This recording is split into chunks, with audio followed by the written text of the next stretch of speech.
welcome back to another video on the Ford 8200. In this video we're going to change the oil and filter, we're going to replace the fuel filter, the air filter's already been done and the back end oil has been topped up. We're going to have a walk around the tractor, I'll show you what bits I've been on with. Let's get on with it.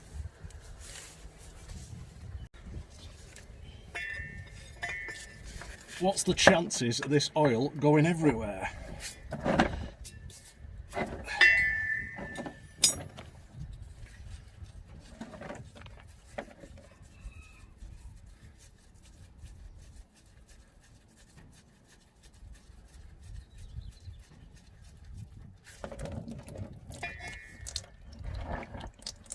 Nice.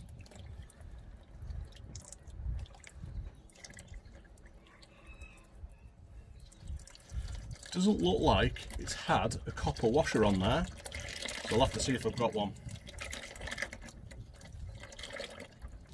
Why you've been keeping an eye on it for me? I've been and got the tub of copper washers.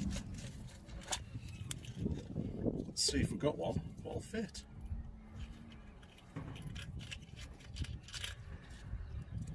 There we go, that'll do us. Right, while that continues to trickle out, move these up here and see if we can get the oil filter.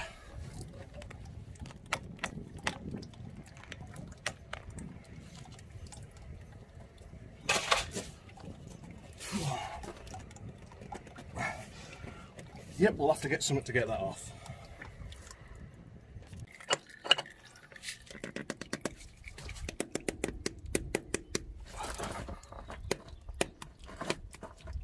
Go on.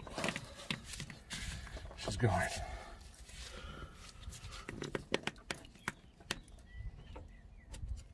Oh yeah. There we go.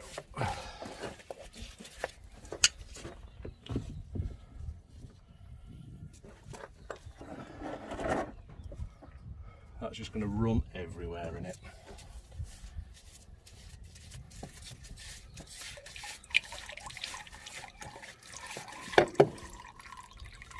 Yep.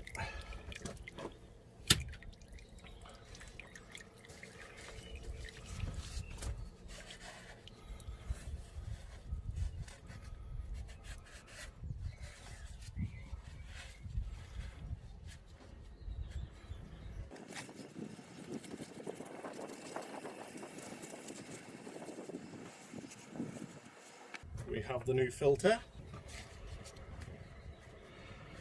We've oiled the seal.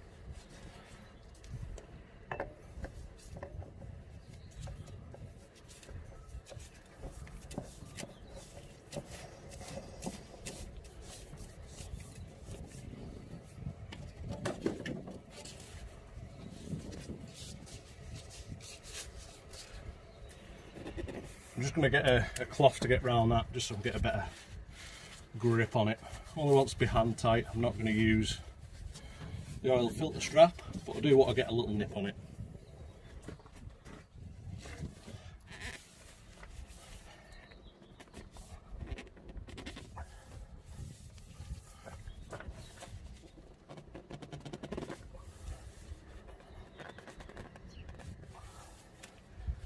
That's it, she's on, and it's a Sparex filter, which leaves you a little piece there. You can write the hours the oil was serviced.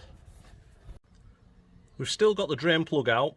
It's only a few drips now, but I'm going to go around the other side. I'm going to run some clean oil through just to hopefully flush the dirty stuff out. But I'll leave yous set up in the tripod.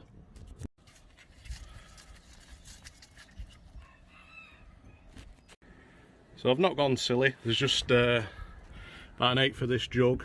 I'm just going to pour it in there. There she goes.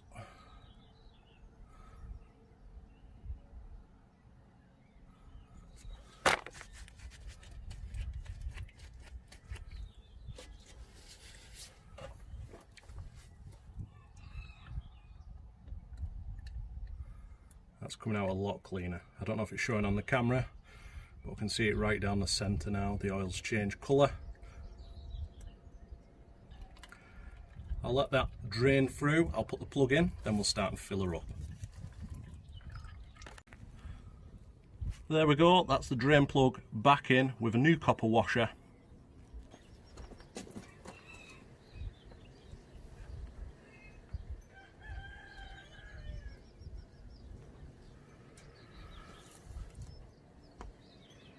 I'll not film every jug going in, I'll let you know how many it takes. Each one of these is a gallon. Alright, we've got her now where she's showing full on the dipstick. But bear in mind, we've got to fill up the filter yet. So what we need to do is run it,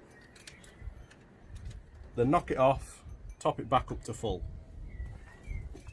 Brought you up in the cab so you can see the oil light, which is this one. We're going to make sure that goes out once she starts up. There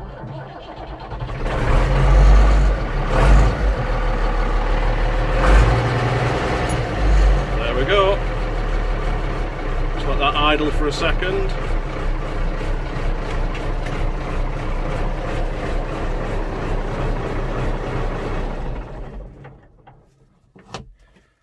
Oil light back on, ignition off. You can see there it's now in the add section.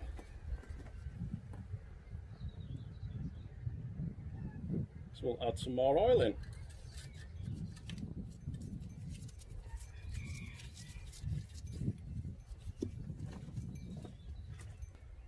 I've only half filled this one, and we'll put 1/4 of a gallon in first and re-dip it.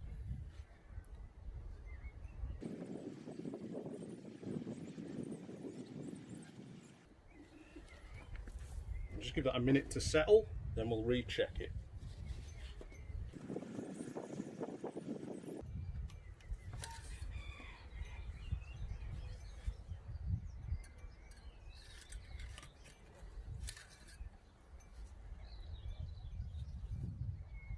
She can take a little bit more.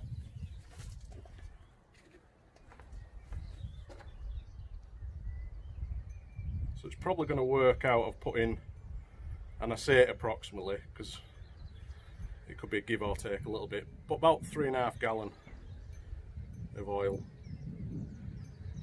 What I should have done was looked on the spec sheet online.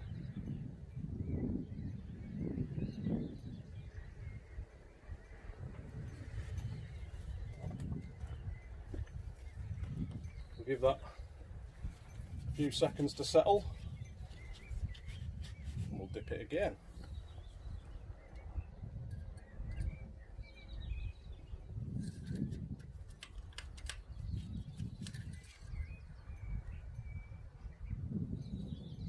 Still wants a little bit more.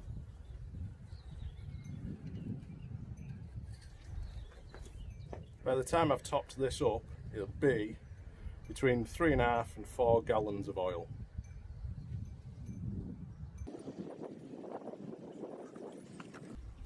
What I don't want to do is overfill it, so I'll just keep dipping it as we go. Bear in mind, when we run the engine, the oil will be draining back into the sump as well.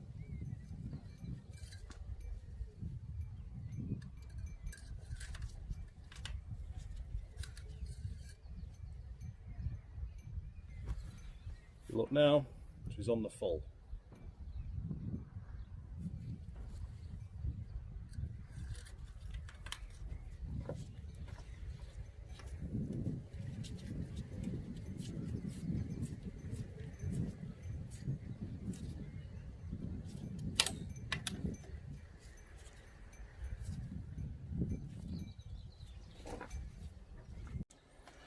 The next task is the fuel filter, which is this one. Then we've got this one, which is just a glass bowl, so you can see if there's any crud inside it.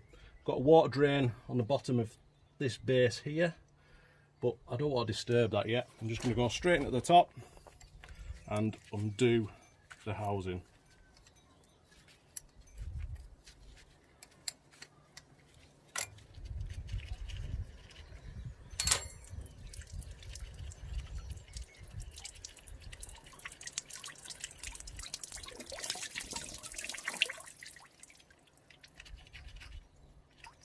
I think gravity is playing its part there, so let's just switch that tank off. Right, that's the diesel tank turned off. Should have done that in the first place.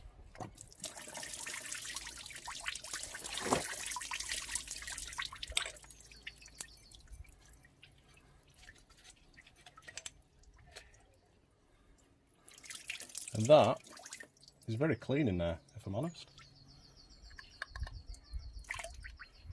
I'll get it clean out in a second.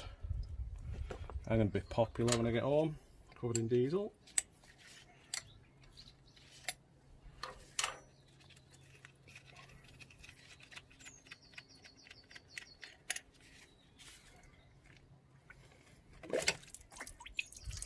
That's nice, the seals come off as well for us. So we'll get all this cleaned out and I'll come back to you.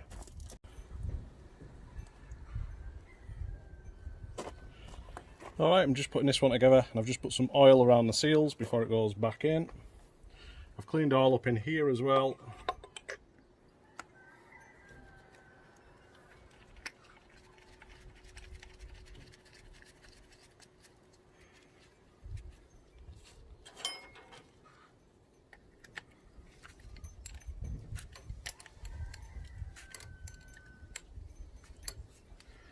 Just got a slight nip on that. I'm just checking round now that the seals haven't popped out in the bottom or up in the top here before I continue. And we're not going stupidly tight with this because we're tightening down on glass. That's got a nice little nip on it. Short spanner as well, so you can't go silly. That's that one. I'll go and get the new filter for this side. So I've got my new filter and it's from AP UK. Can't avoid advertising them for them on this one. Not sponsored, but I do get a lot of parts through them. It comes with a seal kit, and in there is a new seal for this bottom piece. But I've tried turning that, and this inner bit here is not turning. I don't want to continue and end up breaking that off, so I'm going to leave it as it is. It hasn't been leaking, so it'll have to stop like that for now.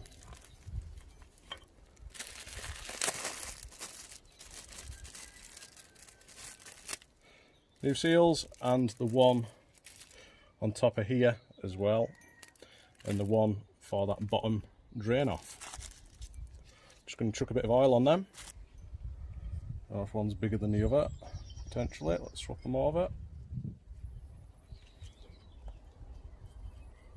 That one's in there.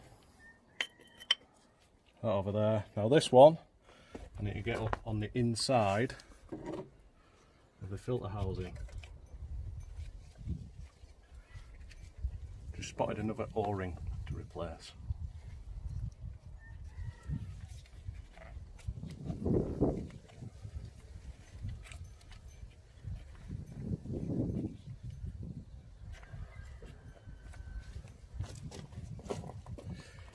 Right, I can't get it on the camera with my head in the way.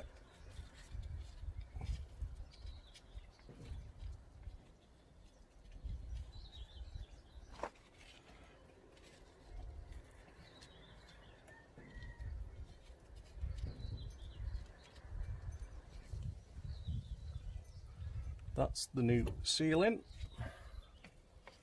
and it's on its way out.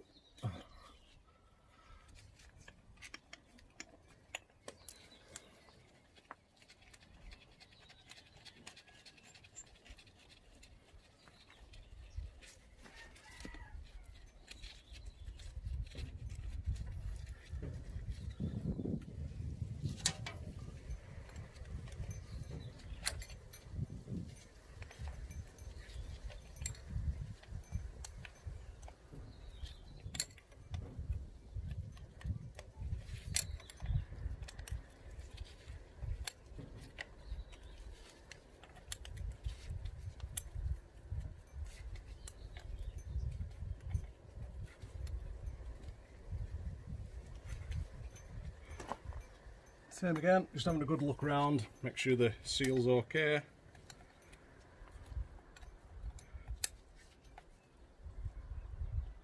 And that's nipped up a little bit.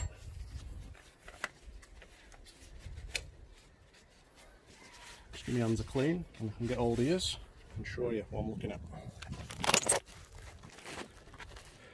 So we need to bleed the fuel through. You can see somebody has banged a bolt in there and damaged the housing. So what we're going to do, it's not leaking by the way, so if I don't touch it, we'll be alright. I may have to look at seeing if I can get a new housing, but we're going to crack this one off and try and bleed it from there. We've got the lift pump there with our little handle, but what I need to remember is to turn the fuel on.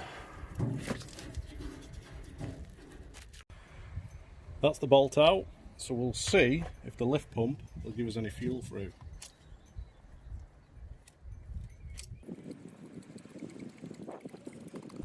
I can see it just rising up in the glass bowl now.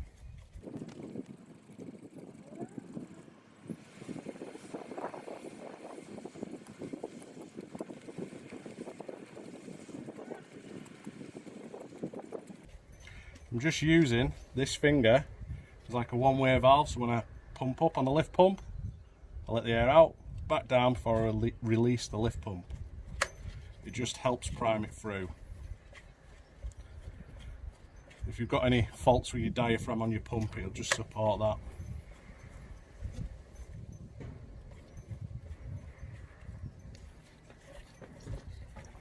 I'm starting to get that feel now.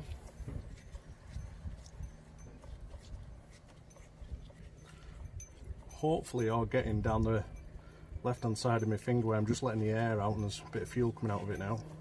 There we go, we're getting diesel now.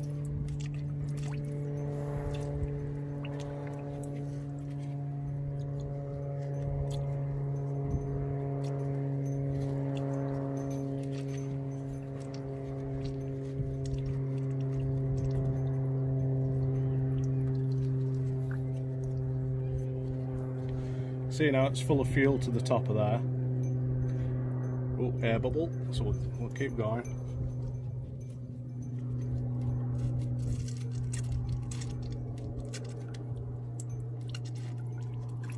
You can hear the air forcing itself past my finger.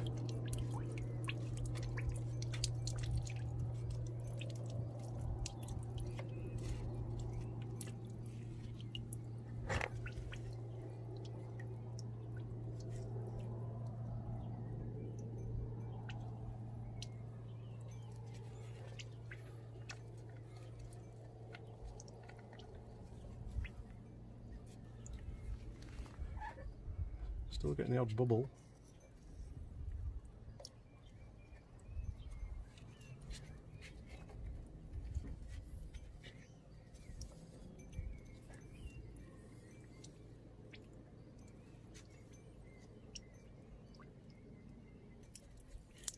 Right, what I want to do is get this in first, because the air will still get past.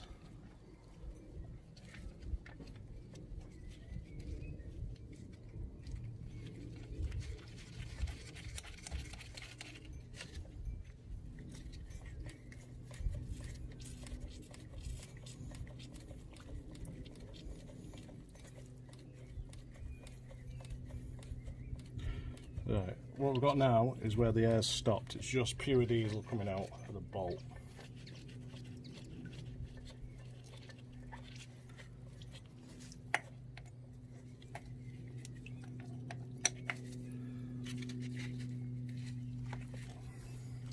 So hopefully that should be all the air out of the system now.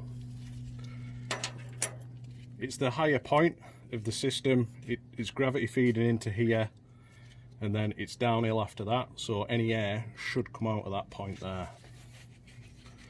If we need to, if we have any issues, we'll bleed it at the pump. What we're going to do now is let it run for 10 minutes.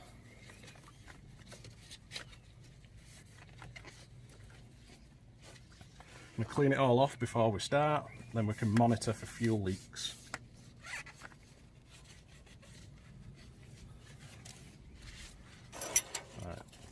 Let's give it a whirl.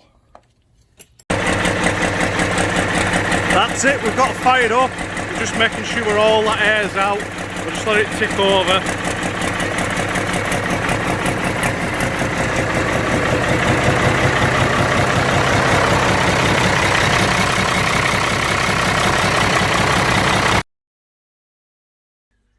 found is with the steering, there's about a quarter of a turn where it's not doing anything, and it turns out it's actually this ball joint here. It's absolutely worn out. It's hard to tell on the camera, but the side movement on there as well, it's unreal. So we've got a new one.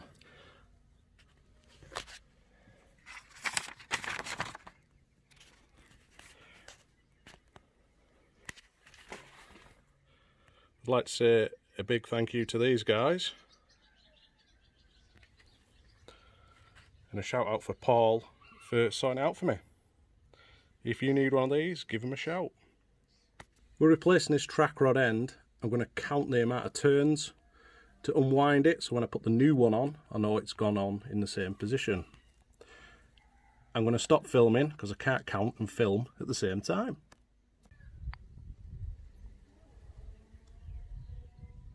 There we go, that's the new one fitted. It was 22 turns on this piece, so this one's gone back in 22 turns.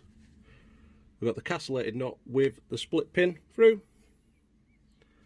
And the beauty is with this part, it comes with a grease nipple as well. So if we keep on top of our maintenance, it should last a long time.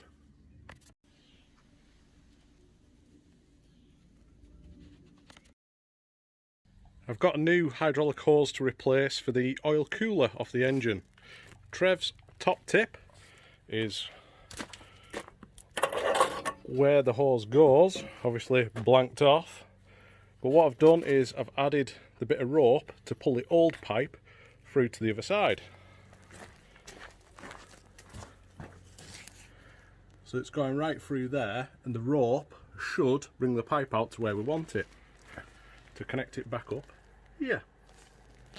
Now if you're wanting to tie that onto the pipe, simple little knot for you.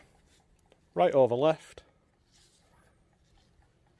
right over left, left over right.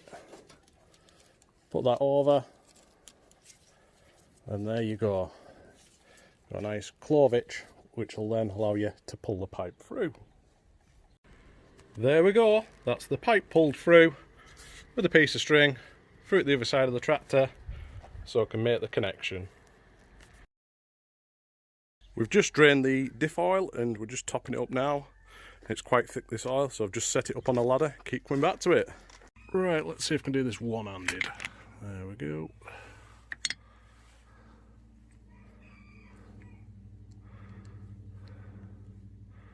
To be honest with you, that wants a change. I'm not feeling it up to the level, so we'll take the drain plug out and we'll put some new oil in.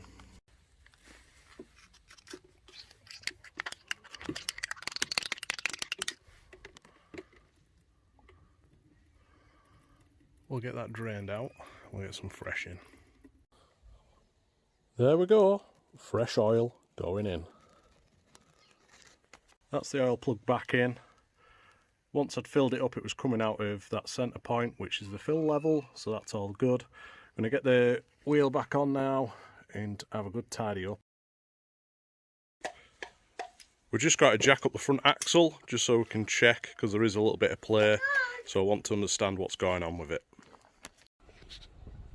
So what I've found is there's planar kingpins in top and bottom, so that's why we're going to strip it out and investigate it. We've got the wheel off. We're going to take the power steering ram off here, undone these caps, but the issue I've got is somebody's welded around here in the past. I know it's cracked, so it might help, and we'll have the same to do on the bottom. Now what I've found, this is the pin what goes in the bottom, and it just has the dome and it sits in its counterpart. Up inside here is the domey bit, and this bit of the pin sits in this piece here. But what I've found is, see if I can get a good view on it, it's actually worn out across here, and if I put that in upside down, you can see how worn out it is. Now I'm presuming I can't get these anymore from what I've been trying to find. But a simple solution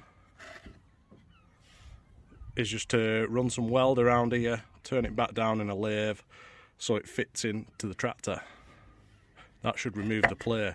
What I have done is took this piece, put it up inside here, and there's no play whatsoever. It's all in this section here.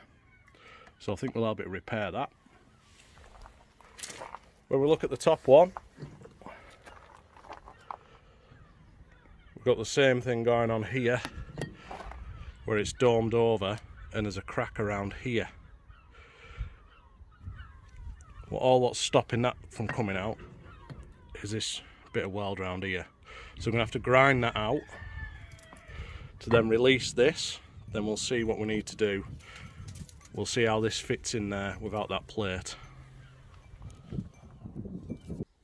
So I've just been and measured the actual part where this goes into the tractor with the verniers, and you can see there's quite a bit to build up. Around about 1.5 mil.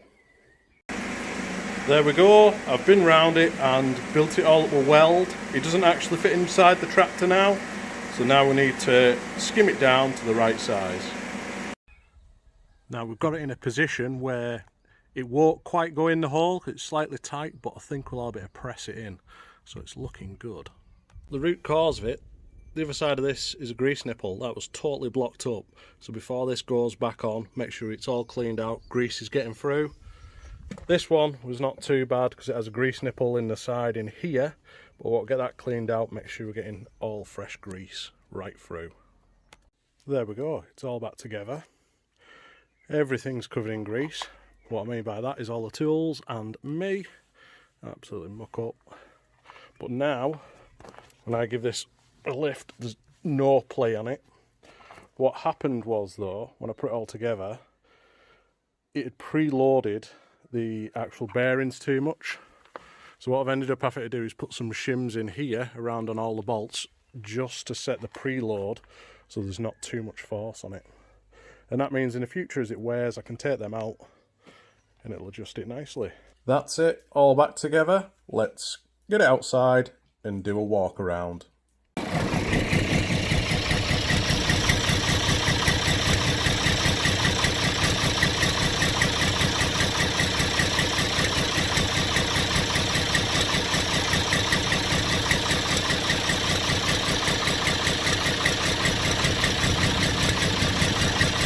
We are in the cab of the 8200. Just giving you a look around in here.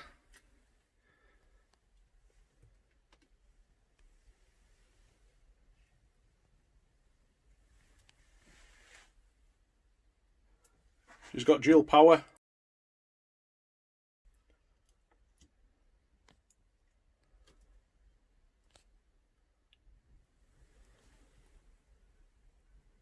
We've got the handbrake down here which works, and with this one, this is the four-wheel drive system. We've now got a secondary seat here for the up and coming tractor run. The headlining is yet to be complete. All the dash which was up here was all shot, so what I've done, I've cut out pieces of foam, filled it, and it's going to get a nice blue acoustic sound barrier lining to go all over the roof. You've got a sunroof and it has a bit of an air vent there as well.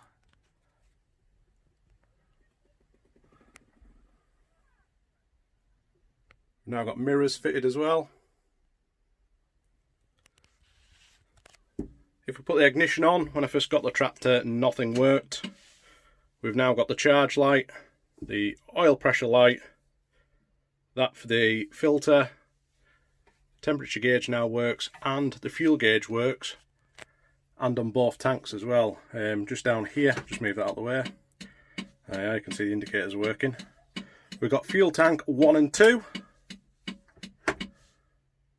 So you can see it going back down because tank 1 is really low.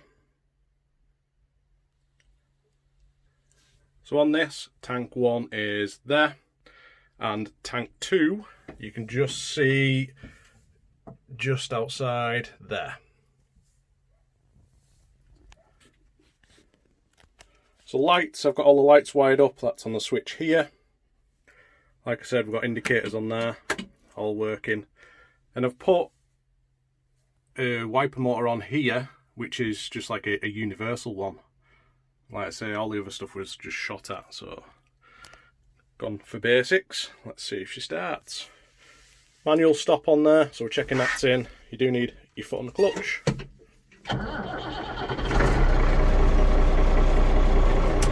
See there, the charge light's on, little rev.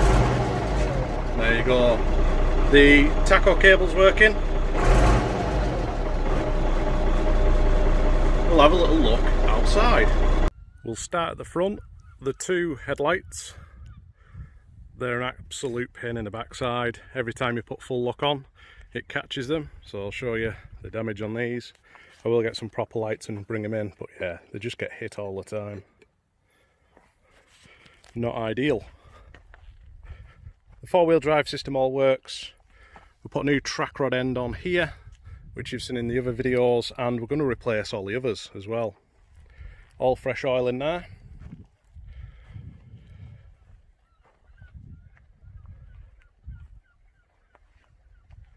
I do have the guards to go on the sides as well. I need to get around to putting them on.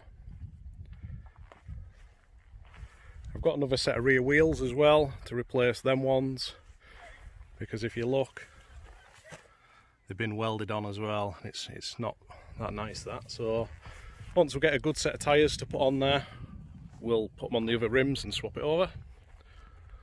Got the nice addition of the Tractor Addict sticker at the top. We've added the mirrors. All the side lights indicators are working. You can see that secondary seat there. As we come around the back, I've still got the tow bar for towing my trailer. I have got the proper drawbar, but it's too high with the tow ball, so I made that one up for towing the Fergie to the Cumbria steam gathering.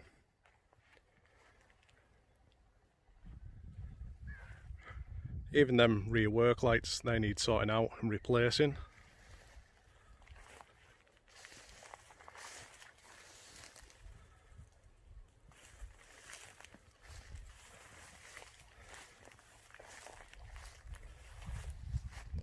That's the second fuel tank there.